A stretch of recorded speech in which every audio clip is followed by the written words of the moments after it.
Oh shit, look at that. So what's up?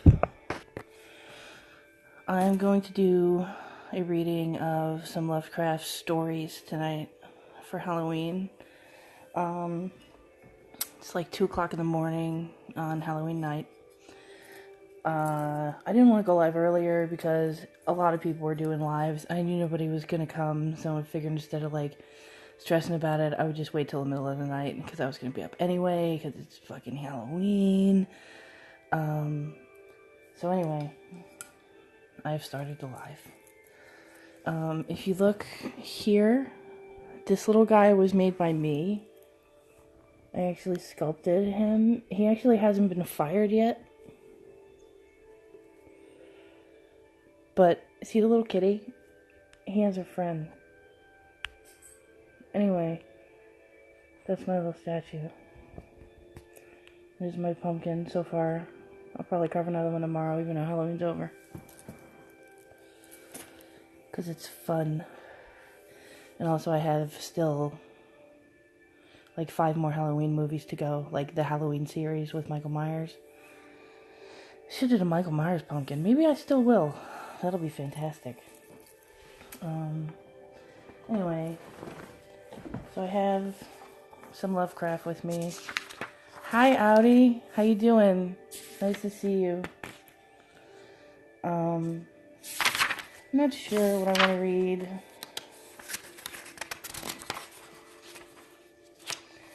I think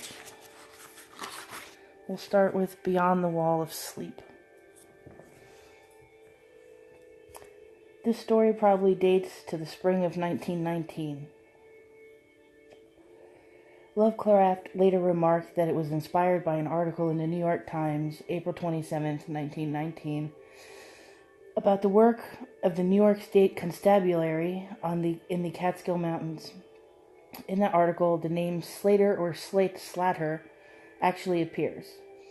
Lovecraft had no personal knowledge of this region at this time. He would visit it years later. But he did know an aged poet, Jonathan E. Hoag, 1831 to 1927, who lived in the area, and he may have gained some suggestion about its history and topography from Hoag.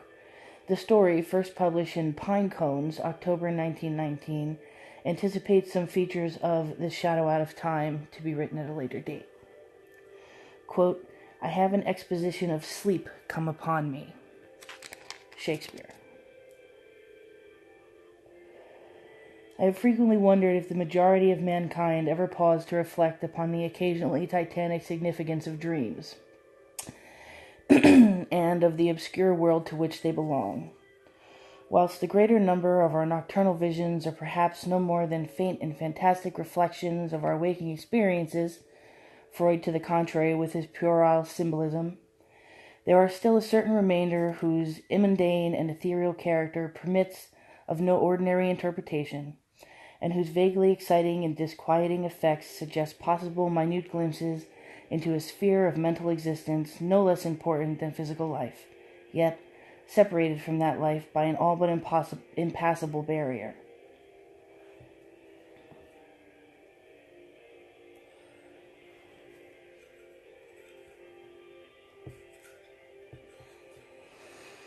From my experience, I cannot doubt but that man, when lost to terrestrial consciousness, is indeed sojourning in another and uncorporeal life of far different nature from the life we know, and of which only the slightest and most indistinct memories linger after waking. From those blurred and fragmentary memories we may infer much, yet prove little. We may guess that in dreams life, matter, and vitality, as the earth knows such things, are not necessarily constant, and that time and space do not exist as our waking selves comprehend them. Sometimes I believe that this less material life is our truer life, and that our vain presence on the terraqueous globe is itself the secondary or merely virtual phenomenon. It was from a youthful reverie filled with speculations of this sort that I arose one afternoon in the winter of 1900-1901, when to the state psychopathic institution in which I served as an intern was brought the man whose case has ever since haunted me so unceasingly. His name, as given on the records, was Joe Slater, or Slaughter, and his appearance of that of the typical denizen of the Catskill Mountain region, one of those strange, repellent scions of a primitive colonial peasant stock whose isolation for nearly 3 centuries in the hilly fastness of a little-traveled countryside has caused them to sink to a kind of barbaric degeneracy, rather than advance with their more fortunately placed brethren of the settled districts.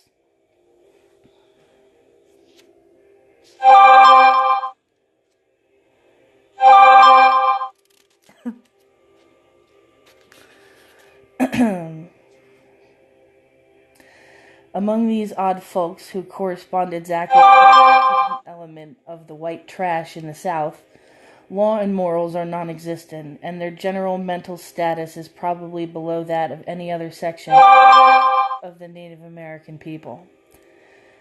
Joe Slater, who came to the institution in the vigilant custody of 4 state policemen, and who was described as a highly dangerous character, certainly presented no evidence of his perilous disposition when first I beheld him.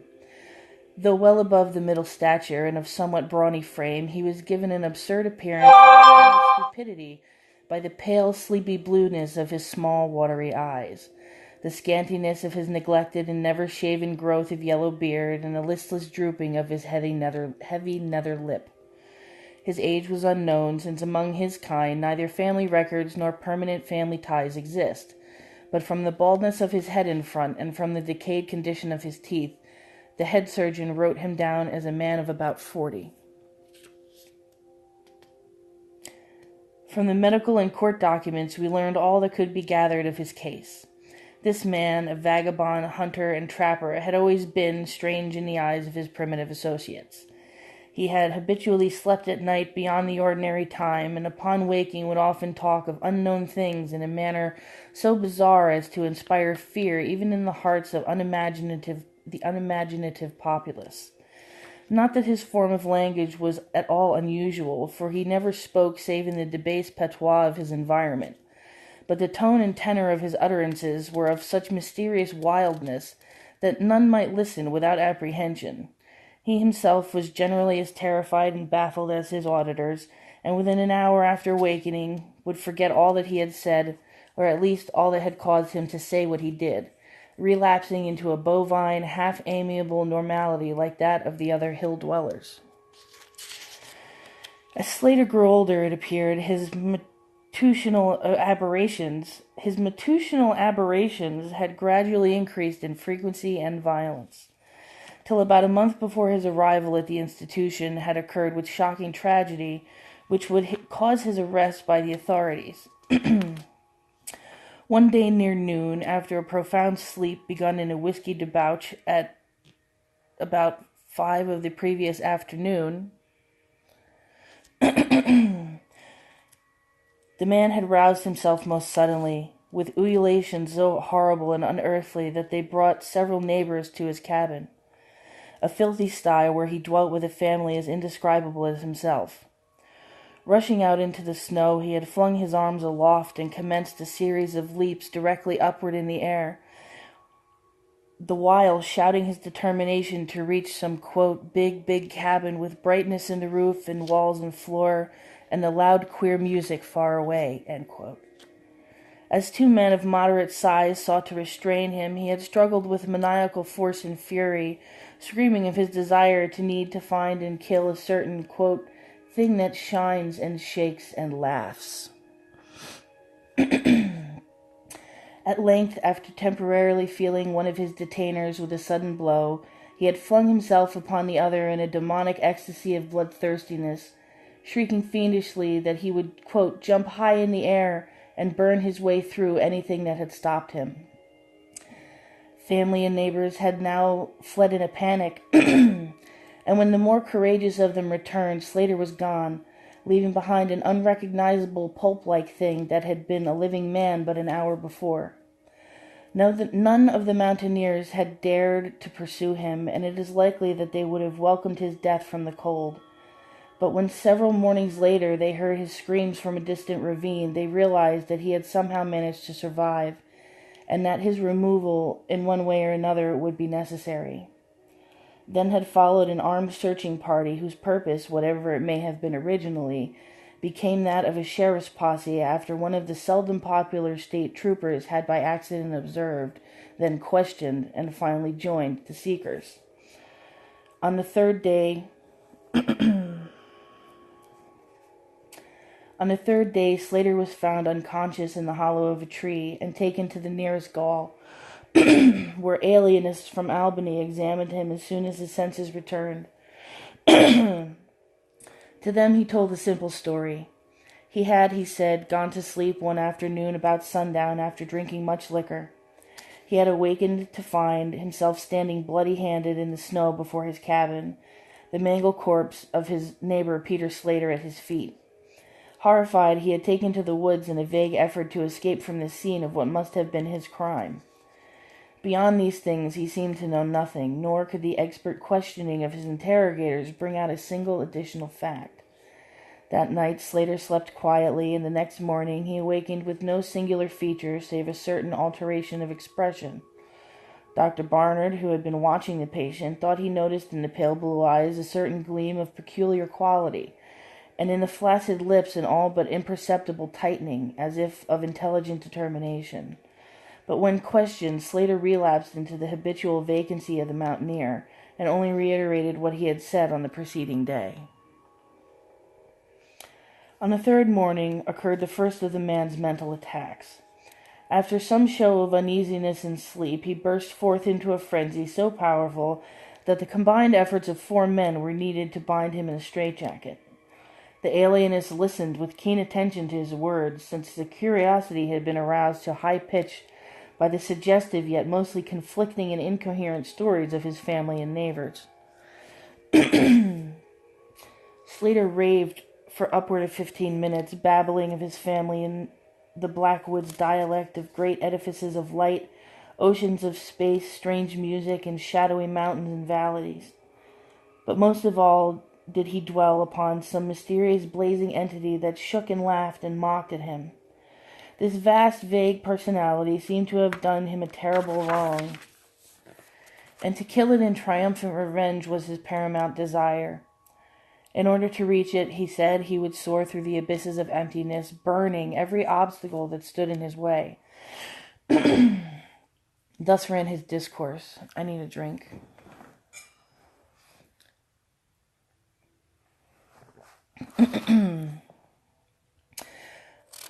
Thus ran his discourse until with the greatest suddenness he ceased. The fire of madness died from his eyes, and in dull wonder he looked at his questioners and asked why he was bound. Dr. Barnard unbuckled the leathern harness and did not restore it till night, when he succeeded in persuading Slater to don it of his own volition and for his own good.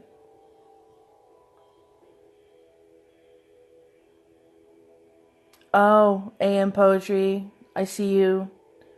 Definitely looking forward to you coming to chill later. It's the middle of the night, so nobody's here. I don't know if you're tuned in yet or not, but I'll see you in a bit. Where was I?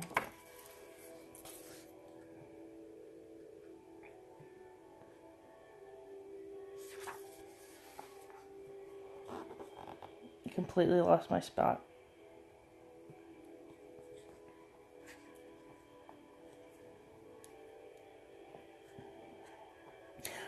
Of his own volition and for his own good. The man had now admitted that he sometimes talked queerly, though he knew not why. Within a week, 2 more attacks appeared, but from them the doctors learned little. On the source of Slater's visions they speculated at length, for since he could neither read nor write, he had apparently never heard a legend or fairy tale. His gorgeous imagery was quite inexplicable, that it could not come from any known myth or romance, and was made especially clear by the fact that the unfortunate lunatic expressed himself only in his own simple manner. He raved of things he did not understand and could not interpret, things which he claimed to have experienced, but which he could not have learned through any normal or connected narration.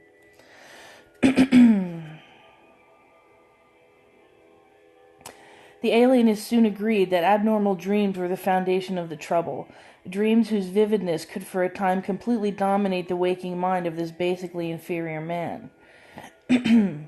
With due formality, Slater was tried for murder, acquitted on the ground of insanity, and committed to the institution wherein I hold so humble a post. I have said that I am a constant speculator concerning dream life, and from this you may judge that the eagerness of which I have applied myself to the study of the new patient, as soon as I had fully ascertained the facts of his case.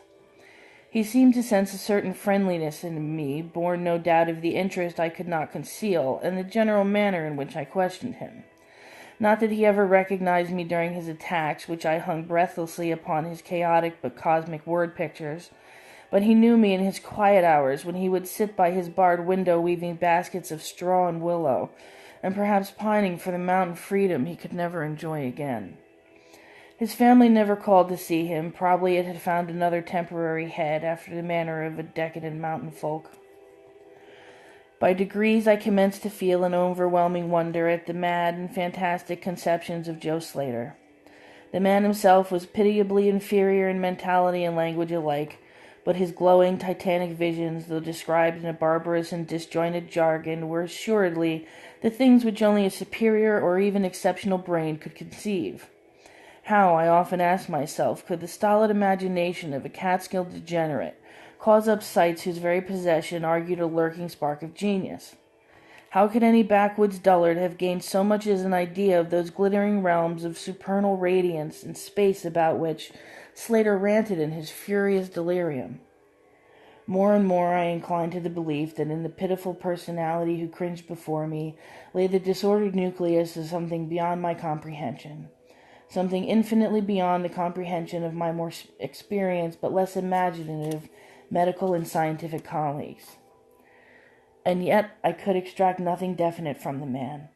The sum of all my investigation was that in a kind of semi-uncorporeal dream life, Slater wandered or floated through resplendent and prodigious valleys, meadows, gardens, cities, and palaces of light, in a region unbounded and unknown to man. That there he was no peasant or degenerate, but a creature of importance and vivid life, moving proudly and dominantly, and checked only by a certain deadly enemy, who seemed to be a being of visible yet ethereal structure, and who did not appear to be of human shape, since Slater never referred to it as a man, or as aught save a thing. This thing had done Slater some hideous and unnamed wrong, which the maniac, if maniac he were, yearned to avenge. From the manner in which Slater alluded to their dealings, I judged that he and the luminous thing had met on equal terms, that in his dream existence the man was himself a luminous thing of the same race as his enemy. This impression was sustained by his frequent references to flying through space and burning all that impeded his progress. Yet these conceptions were formulated in rustic words wholly inadequate to convey them, a circumstance which drove me to the conclusion that if a true dream world indeed existed, oral language blah, blah, blah, was not its medium for the transmission of thought. Could it be that the dream soul inhabiting this inferior body was desperately struggling to speak things which the simple and halting tongue of dullness could not utter? Could it be that I was face to face with intellectual emanations that would explain the mystery if I could but learn to discover and read them? I did not tell the older physicians of these things, for middle age is skeptical, cynical, and disinclined to accept new ideas. Besides, the head of the institution had but lately warned me in his paternal way that I was overworking and that my mind needed a rest.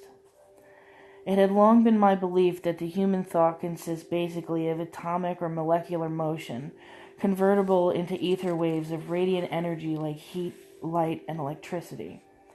This belief had early led me to contemplate the possibility of telepathy or mental communication by means of suitable apparatus, and I had in my college days prepared a set of transmitting and receiving instruments, somewhat similar to the cumbrous devices employed in wireless telegraphy at the crude pre-radio period. These I had tested with a fellow student, but achieving no result, had soon packed them away with other scientific odds and ends for possible future use. Now, in my intense desire to probe into the dream life of Joe Slater, I sought these instruments again, and spent several days in repairing them for action. When they were complete, once more I missed no opportunity for their trial.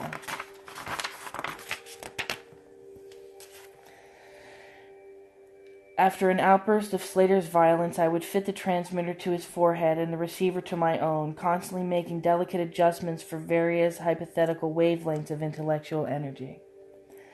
I had but little notion of how the thought impressions would, if successfully conveyed, arouse an intelligent response in my brain, but I felt certain that I could detect and interpret them. Accordingly, I continued my experiments, though informing no one of their nature. It was on the 21st of February, 1901, that the thing finally occurred. As I look back across the years, I realize how unreal it seems, and sometimes half wonder if old Dr. Fenton was not right when he charged it all to my excited imagination. I recall that he listened with great kindness and patience when I told him, but afterward gave me a nerve powder and arranged for a half-year's vacation, on which I departed the next week. That fateful night I was wildly agitated and perturbed, for despite the excellent care he had received, Joe Slater was unmistakably dying. Perhaps it was his mountain freedom that he missed, or perhaps the turmoil in his brain had grown too acute for his rather sluggish physique. But at all events, the flame of vitality flickered low in the decadent body. He was drowsy near the end, and as darkness fell, he dropped off into a troubled sleep. I did not strap on the straitjacket as was customary when he slept, since I saw that he was too feeble to be dangerous, even if he woke in mental disorder once more before passing away. But I did place upon his head and mine the two ends of my cosmic radio, hoping against hope for a first and last message from the dream world in the brief time remaining. In the cell with us was one nurse, a mediocre fellow who did not understand the purpose of the apparatus or think to inquire into my course. As the hours wore on, I saw his head droop awkwardly in sleep, but I did not disturb him. I myself, lulled by the rhythmical breathing of the healthy and the dying man, must have nodded a little later. The sound of weird lyric melody was what aroused me. Chords, vibrations, and harmonic ecstasies echoed passionately on every hand, while on my ravaged sight burst the stupendous spectacle of ultimate beauty. Walls, columns, and architraves of living fire blazed effulgently around the spot where I seemed to float in air, extending upward to an infinitely high vaulted dome of indescribable splendor. Blending with this display of palatial magnificence, or rather supplanting it at times in kaleidoscopic rotation, were glimpses of wide plains and graceful valleys, high mountains and inviting grottos, covered with every lovely attribute of scenery which my delighted eye could conceive of, yet formed wholly of some glowing, ethereal, plastic entity, which in consistency partook as much of spirit as of matter. As I gazed, I perceived that my own brain held the key to these enchanting metamorphoses, for each vista which appeared to me was the one that my changing mind most wished to behold. Amidst this Elysian realm I dwelt not as a stranger, for each sound and sight was familiar to me, just as it had been for uncounted eons of eternity before, and would be for eternities to come. Then the resplendent aura of my brother of light drew near and held colloquy with me. Colloquy. Colloquy. How exciting. I've dog-eared that page for Googling.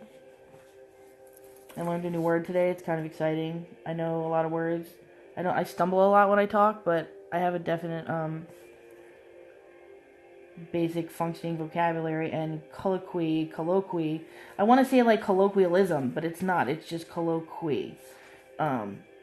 Anyway, I learned a new word. I shall continue.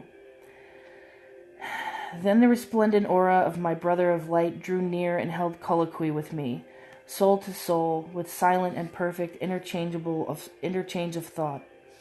The hour was one of approaching triumph, for was not my fellow being escaping at last from a degrading periodic bondage, escaping forever and preparing to follow the accursed oppressor even unto the uttermost fields of ether, that upon it might be wrought a flaming cosmic vengeance which would shake the spheres? We floated thus for a little time, when I perceived a slight blurring and fading of the objects around us, as though some force were recalling me to earth, where I least wished to go. The form near me seemed to feel a change also, for it gradually brought its discourse toward a conclusion, and itself prepared to quit the scene, fading from my sight at a rate somewhat less rapid than that of the other objects. A few more thoughts were exchanged, and I knew that the luminous one and I were being recalled to bondage, though for my brother of light it would be the last time. The sorry planet shell being well nigh spent, in less than an hour my fellow would be free to pursue the oppressor along the Milky Way, and pass hither the stars to the very confines of infinity. A well-defined shock separates my final impression of the fading scene of light from my sudden and somewhat shamefaced awakening and straightening up in my chair, as I saw the dying figure on the couch move hesitantly.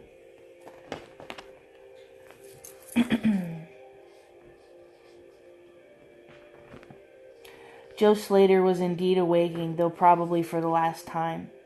As I looked more closely, I saw that in the sallow cheeks shone spots of color which had never before been present. The lips, too, seemed unusual, being tightly compressed, as if by the force of a stronger character than had been Slater's. The whole face finally began to grow tense, and the head turned restlessly with closed eyes. I did not arouse the sleeping nurse, but readjusted the slightly disarranged headbands of my telepathic radio, intent to catch any parting message the dreamer might have to deliver. All at once the head turned sharply in my direction, and the eyes fell open, causing me to stare in blank amazement at what I beheld. The man who had been Joe Slater, the Catskill descendant, was now gazing at me with a pair of luminous, expanded eyes whose blues seemed subtly to have deepened. Neither mania nor degeneracy was visible in that gaze, and I felt beyond a doubt that I was viewing a face behind which lay an active mind of high order. I'm glad you're enjoying. Anna, was it, right? I'm so sorry. I know we've been talking a lot, but I just see handles. I think your name was Anna, right? If I saw your handle, I'd know immediately.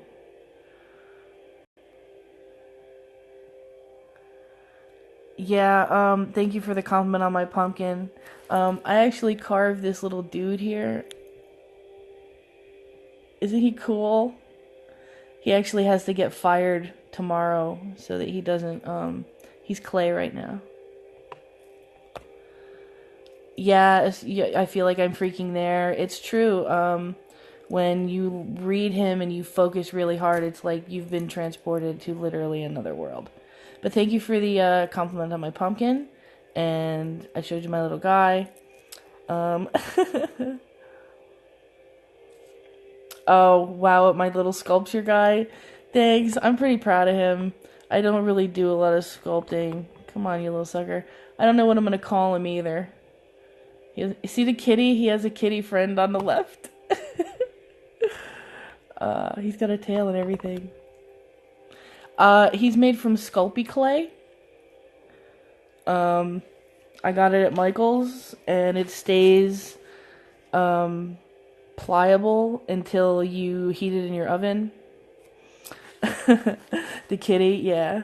And then after that, you can paint it, so I'm really excited to paint it. He's been sitting out for like probably 2 months, and I just couldn't decide if I was done with him or not, but I think I am. Yeah, the color of the clay, I like the white. It's really, I think it'll be great to paint on. It comes in lots of different colors. All right, I'm going to continue with Beyond the Wall of Sleep.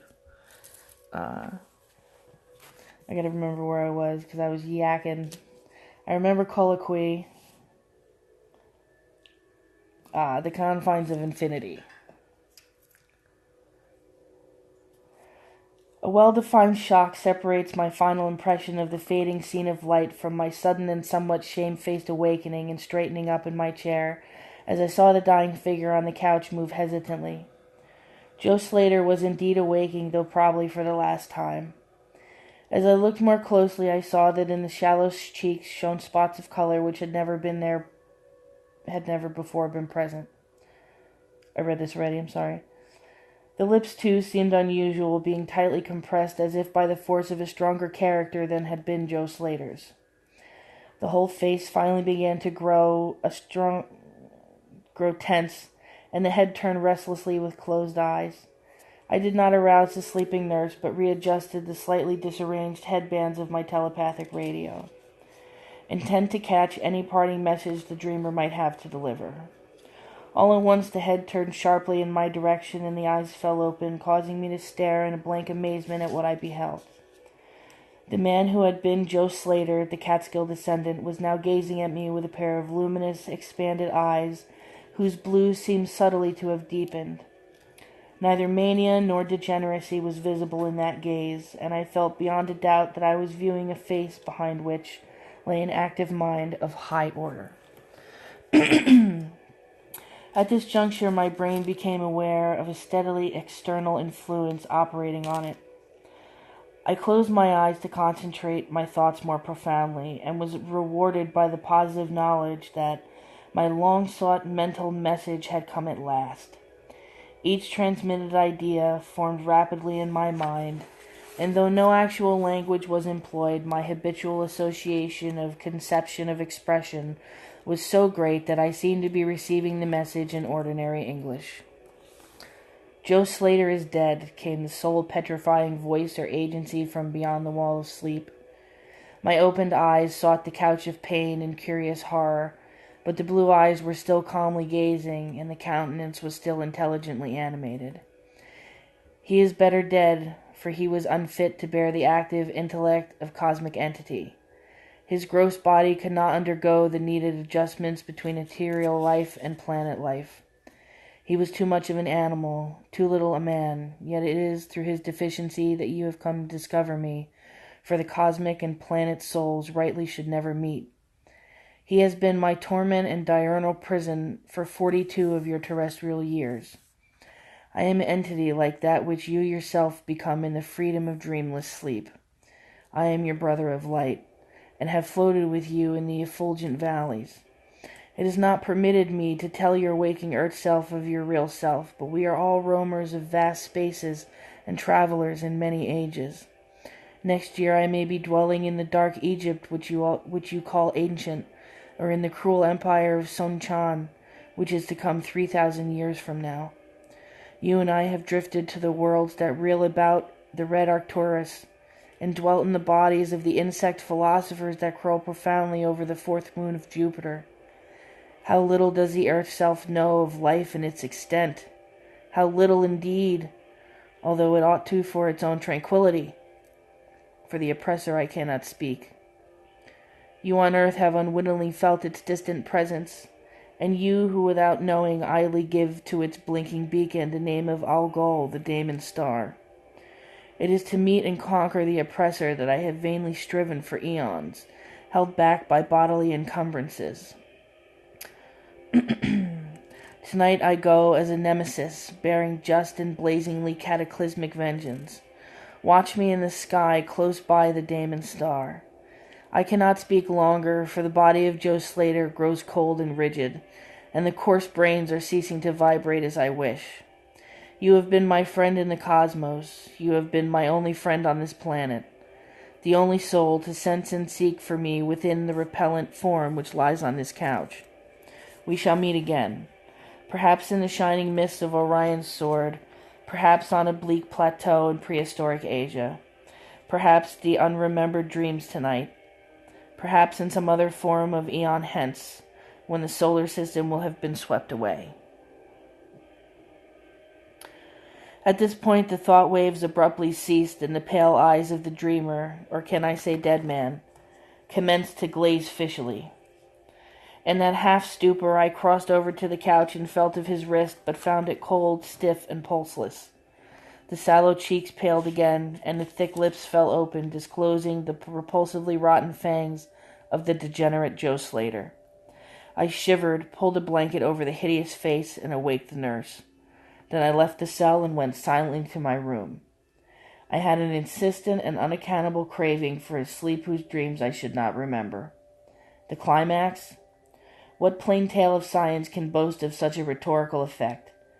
I have merely set down certain things appealing to me as facts, allowing you to construe them as you will. As I have already admitted, my superior, old Dr. Fenton, denies the reality of everything I have related. He vows that I was broken down with nervous strain and badly in need of the long vacation on full pay which he so generously gave me. He assures me on his professional honor that Joe Slater was but a low-grade paranoiac, whose fantastic notions must have come from the crude hereditary folk tales which circulate in even the most decadent of communities. All this he tells me, yet I cannot forget what I saw in the sky on the night after Slater died. Lest you think me a biased witness, another's pen must add this final testimony, which may perhaps supply the climax you expect.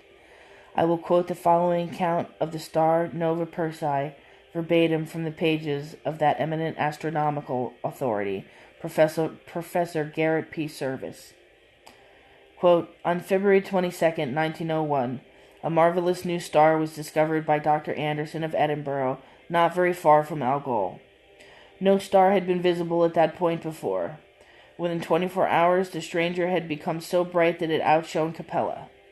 In a week or two, it had been visibly faded, and in the course of a few months, it was hardly discernible with the naked eye. The end.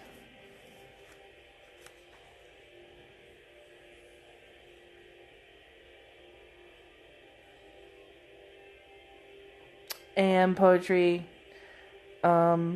I will definitely send you a pic. I probably won't post it to my page because it's not literary, but once I get him painted, I will send you some photos. The name of this story, you said I need to get the name of these stories later. I keep forgetting that if anybody watches this in the future, the text, the blah, blah, blah, the messages at the bottom of the screen that I'm getting from viewers are not viewable. So it just sounds like I'm talking to myself. So I'm just going to read out stuff. I'm trying to get in that habit. Although no language was employed. Yes, that was a fantastic line. I mean, his work is just laden with that density, and I just adore it.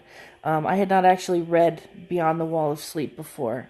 I know it's one of his most famous stories. So I was trying really hard to focus really hard on his words and following, And the thing about that kind of massive language is that when you read it, if you don't pre-read what you're reading, it's hard because the way that it flows and the amount of words he uses and how huge they can be and rambling, his sentences just go on forever. It can be very disjointed for a physical read.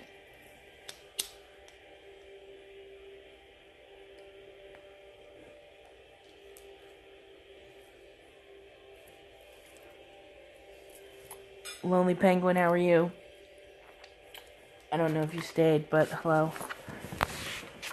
I'm going to read another Lovecraft story. I'm smoking my last cigarette.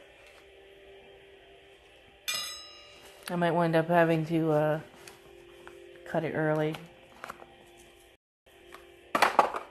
Oops. Here's a short one called Memory. And again, I haven't read a lot of these stories before. I know of them. I've encountered parts of them, but I've never sat down and poured myself into this much Lovecraft as I have at this point in my life. And it's just a really great experience. This one called Memory. The one we read before is called Beyond the Wall of Sleep. And this one is called Memory. It's a bad idea because I'm going to waste the cigarette because I'm reading. I always do that. The date of writing of this prose poem is unknown, but it probably dates to shortly before its appearance in the United Cooperative, June 1919. Like Polaris, which I read in a different video, it may also have been inspired by Poe's prose poems, especially, quote, The Conversation of the Eros and Charmion, which similarly tells us of the destruction of all earth life. Poe's poem, The Valley of Unrest, refers to the Valley of Nis, a detail Lovecraft apparently picked up. So this is called Memory. It's very short. In the Valley of Nis, the accursed waning moon shines thinly, tearing a path for its light with feeble horns through the lethal foliage of a great upas tree. And within the depths of the valley, where the light reaches not, move forms not meet to be beheld. I guess that's another form of using the word meet, not meet to be beheld. Be beheld. Rank is the herbage on each slope, where evil vines and creeping plants crawl amidst the stones of ruined palaces, twining tightly about broken columns and strange monoliths, and heaving up marble pavements laid by forgotten hands. And in the trees that grow gigantic and crumbling courtyards leap little apes, while in and out of deep treasure vaults writhe poisoned serpents and scaly things without a name. Vast are the stones which sleep beneath the coverlets of dank moss, and mighty were the walls from which they fell. For all time did their builders erect them, and in sooth they serve yet nobly. For beneath them the grey toad makes his habitation. At the very bottom of the valley lies the river Than, whose waters are slimy and filled with weeds. From hidden springs it rises, into subterranean grottos it flows, so that the daemon of the valley knows not why its waters are red, nor whether they are bound. The genie that haunts the old moonbeams spoke to the daemon of the valley, saying, I am old, and forget much. Tell me the deeds and aspect and name of those who built these things of stone. And the daemon replied, I am memory, I am wise in lore of the past, but I am too old. These beings were like the waters of the river Than, not to be understood. Their deeds I recall not, for they were but of the moment. Their aspect I recall dimly, for it was like that of the little apes in the trees. Their name I recall clearly, for it rhymed with that of the river. These beings of yesterday were called man. So the genie flew back to the thin-horned moon, and the daemon looked intently at a little ape in a tree that grew in a crumbling courtyard.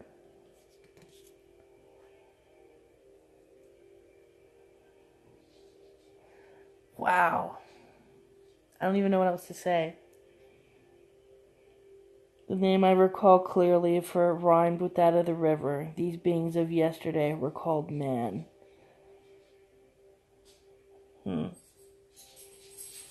So interesting. I hadn't actually read the story before, but it's written Than as the name of the river, Than. And I don't know, I stretched it out, but I didn't know it was going to be man. I guess, that's fantastic.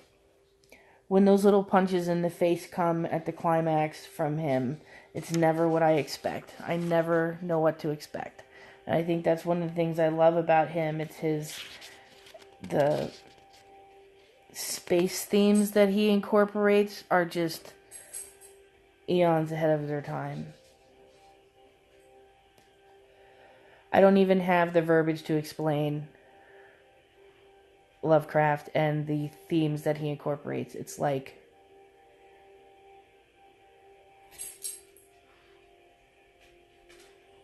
I don't know, people don't even think like this anymore, so I don't even know how to explain it. Like,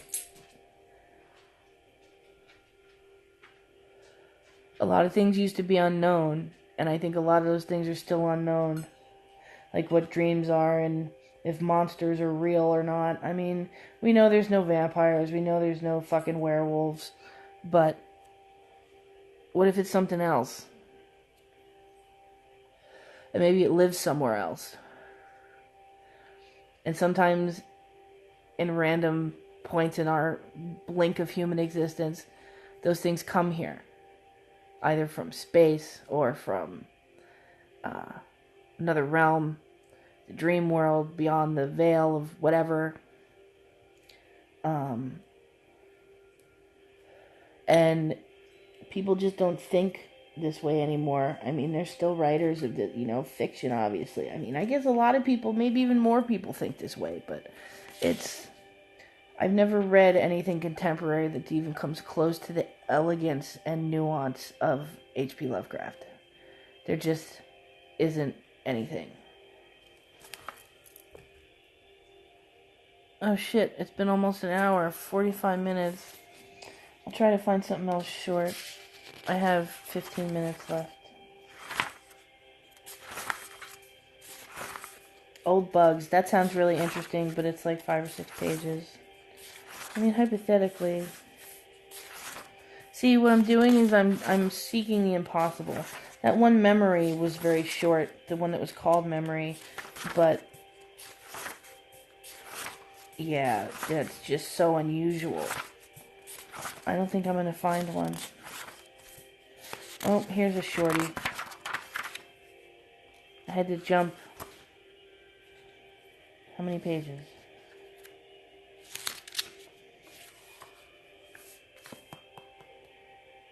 "40 pages.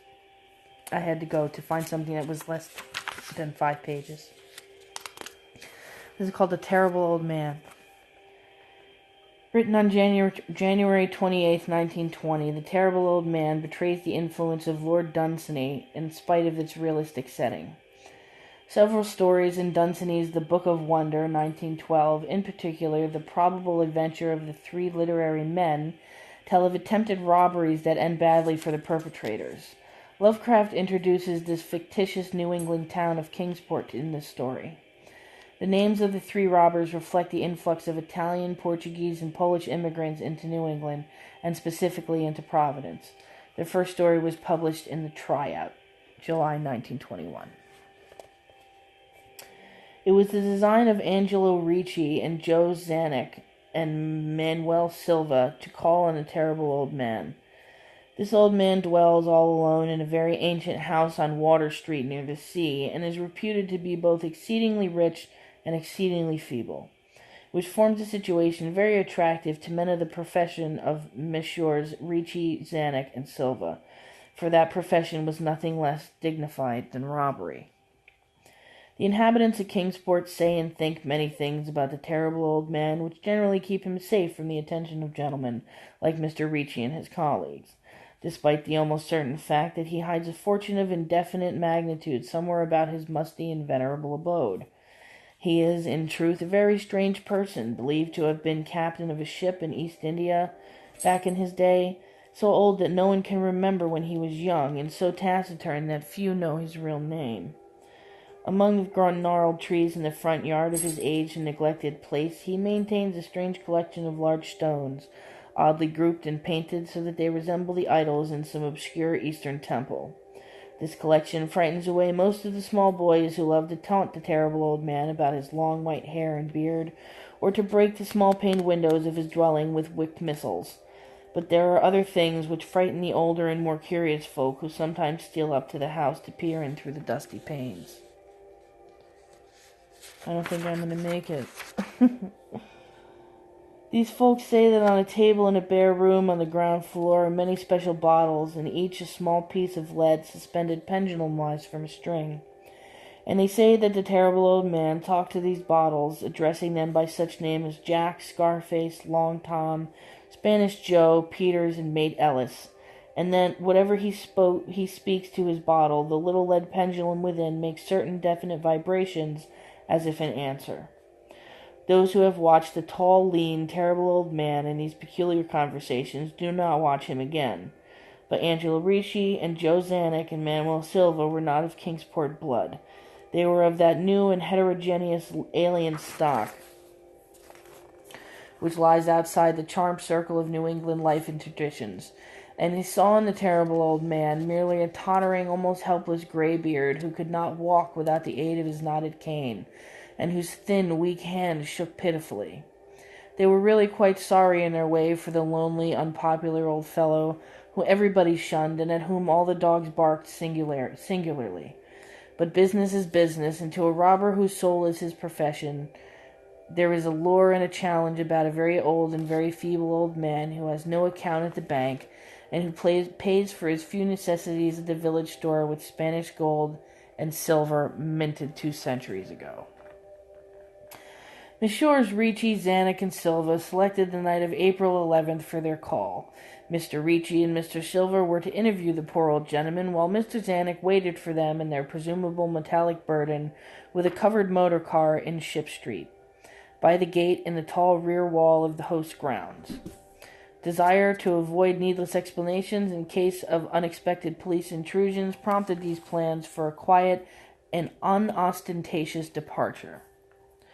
As prearranged, the 3 adventurers started out separately in order to prevent any evil-minded suspicions afterward.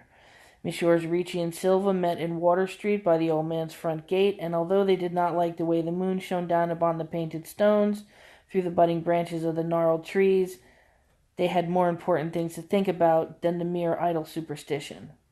They feared it might be unpleasant work making the terrible old man loquacious concerning his hoarded gold and silver, for aged sea captains are notably stubborn and perverse.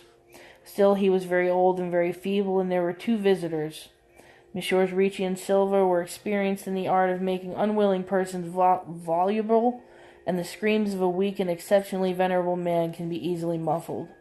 So they moved up to one of the lighted windows and heard the terrible old man talking childishly to his bottles with pendulums.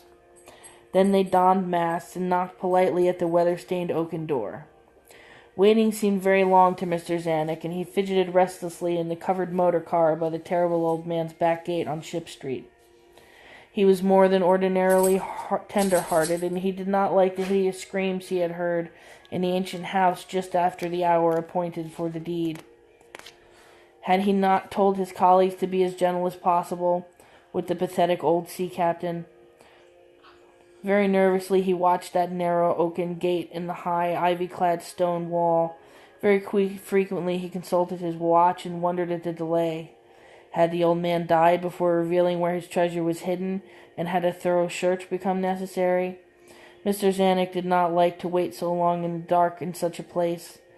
Then he sensed a soft tread or tapping on the walk inside the gate, heard a gentle fumbling with the rusty latch, and saw the narrow, heavy door swing inward. And in the pallid glow of the single dim street lamp he strained his eyes to see what his colleagues had brought out of that sinister house which loomed so close behind. But when he looked, he did not see what he expected, for his colleagues were not there at all, but only the terrible old man, leaning quietly on his knotted cane and smiling hideously. Mr. Zanuck had never before noticed the color of the man's eyes. Now he saw that they were yellow. Little things make considerable excitement in little towns, which is the reason the Kingsport people talked all that spring and summer about the 3 unidentifiable bodies, horribly slashed as with many cutlasses and horribly mangled by the tread of many cruel boot heels, which the tide washed in. And some people even spoke of things as trivial as the deserted motor car found on Ship Street, or certainly especially inhuman cries, probably of the stray animal or migratory bird heard in the night by wakeful citizens. But in this idle village gossip the terrible old man took no interest at all.